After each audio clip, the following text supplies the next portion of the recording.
Leisude ay nang gada leibra.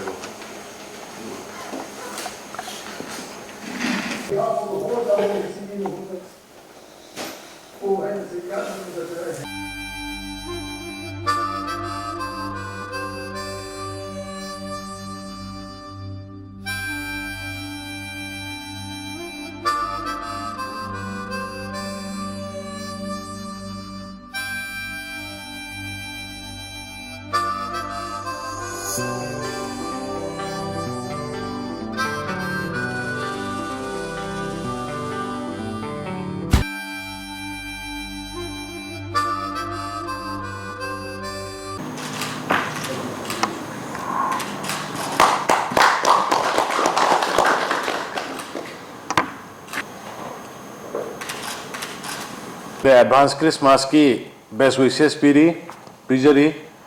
aduga Christmas si lakpa ka loina na so ikhoy Manipur sida peace lakpa oisnu haidnai mayam da nijari isor nijari hojik leishona hai ki budu aikhoy ki government si 2017 March ta lakpa ne March 15 da Madugi lakpa matung dagi aikhoina angang naha oringa dagi aina khabar tawringa dagi or aina sanari dagi urakpa singa madi tamani gi khenaba development da karida laibudu madugi men khenaba haidana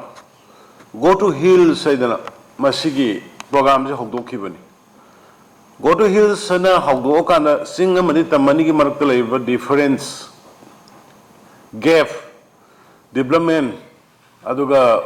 public to man contact public to public contact si khara lehalaga khoigi relationship si khara farkani adu development su manarakani na khalaga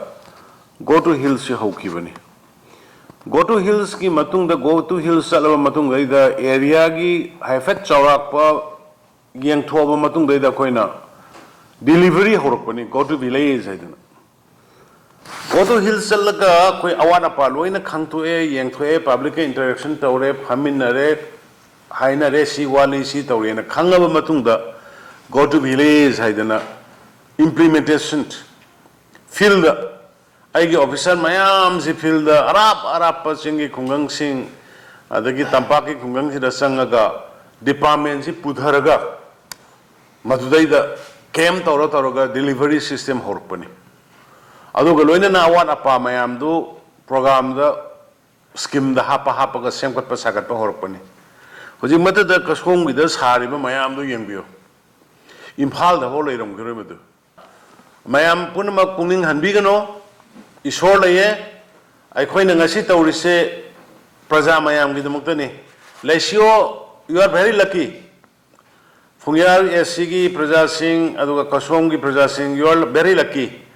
yamna honaba tan kanba aduga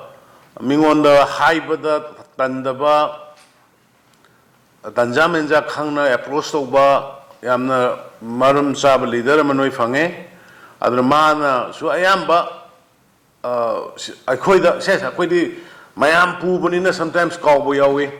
sometimes ningsingdaba yawi education minister su khangde eju khangde dumana matam gi ningsang da torkana yom ayam basi thabuk singsi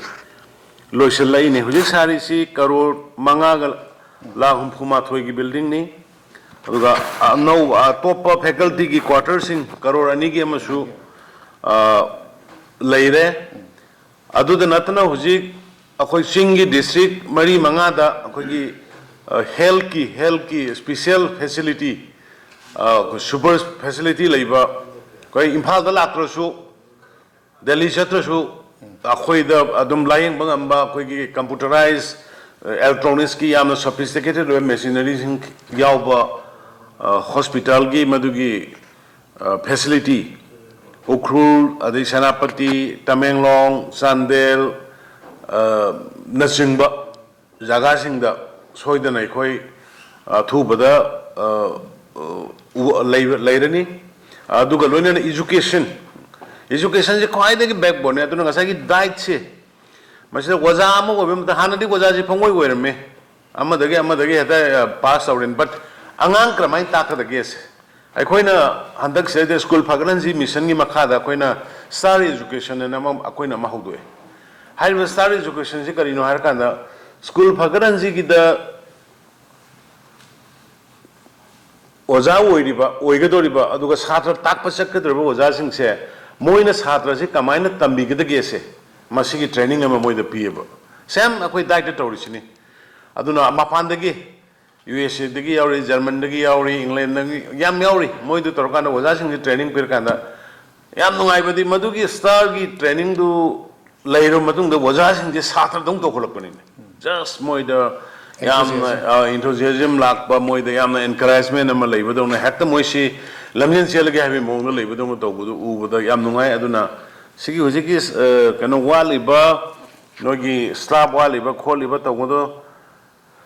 मधु मयामदु आई मेनखनबा याम मतमदा होगे state की financial करी करी खरा की restaurant तौबनी अदुबु education health हाइरिबा area खरा सिदी अखोइ पैसा वाइ हाइदन तौबो यादबनी लेप यादबनीना आई मधुदैदा priority पिननबा अखोइ government होसु होनजरी